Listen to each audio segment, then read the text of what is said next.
السلام علیکم دوستوں، امید کرتا ہوں کہ سب خیریت سے ہوں گے۔ آج ہم حدیث پڑھ رہے ہیں، آپ غور فرمائیں۔ اعوذ باللہ من الشیطان الرجیم، بسم اللہ الرحمن الرحیم۔ ابو عبدالرحمن اور حبان بن عطیہ کا آپس میں اختلاف ہوا۔ ابو عبدالرحمن نے حبان سے کہا کہ آپ کو معلوم ہے کہ آپ کے ساتھی خون بہانے میں کس قدر جری ہو گئے ہیں۔ ان کا اشارہ علی رضی اللہ عنہ کی طرف تھا۔ اس پر حبان نے کہا، انہوں نے کیا کیا ہے، تیرا باپ نہیں؟ ابو عبدالرحمن نے کہا کہ علی رضی اللہ عنہ کہتے تھے کہ مجھے زبیر اور ابو مرثد رضی اللہ عنہما کو رسول اللہ صلی اللہ علیہ وسلم نے بھیجا اور ہم سب گھوڑوں پر سوار تھے۔ نبی کریم صلی اللہ علیہ وسلم نے فرمایا کہ جاؤ اور جب روضہ خاک پر پہنچو جو مدینے سے 12 میل کے فاصلے پر ایک جگہ ہے۔ ابو سلمہ نے بیان کیا کہ ابو عوان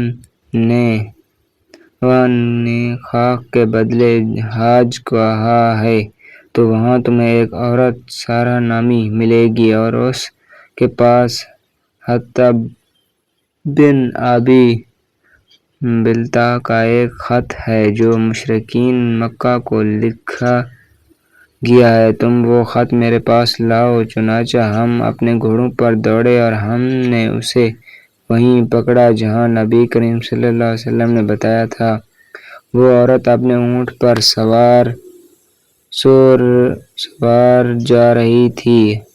حطب بن ابی بلتع رضی اللہ عنہ نے اہل مکہ کو نبی کریم صلی اللہ علیہ وسلم کی مکہ کو آنے کی خبر دی تھی۔ ہم نے اس عورت سے کہا کہ تمہارے پاس وہ خط کہاں ہے؟ اس نے کہا کہ میرے پاس تو کوئی خط نہیں ہے۔ ہم نے اس کا اونٹ بٹھا دیا اور اس کے کجاوہ کی تلاشی لی، لیکن اس میں کوئی خط نہیں ملا۔ میرے ساتھی نے کہا کہ اس کے پاس کوئی خط نہیں معلوم ہوتا۔ راوی نے بیان کیا کہ ہمیں یقین ہے کہ نبی کریم صلی اللہ علیہ وسلم نے خط بات نہیں فرمائی۔ پھر علی رضی اللہ عنہ نے قسم کھائی کہ اس ذات کی قسم جس کی قسم کھائی جاتی ہے، خط نکال دے ورنہ میں تجھے ننگی کروں گا۔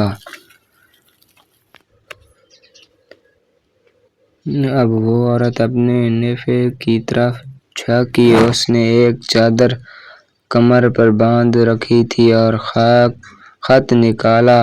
اس کے بعد یہ لوگ خط نبی کریم صلی اللہ علیہ وسلم کے پاس لائے۔ عمر رضی اللہ عنہ نے عرض کیا، یا رسول اللہ، اس نے اللہ اور اس کے رسول اور مسلمانوں کے ساتھ خیانت کی ہے، مجھے اجازت دیجیے کہ میں اس کی گردن مار دوں۔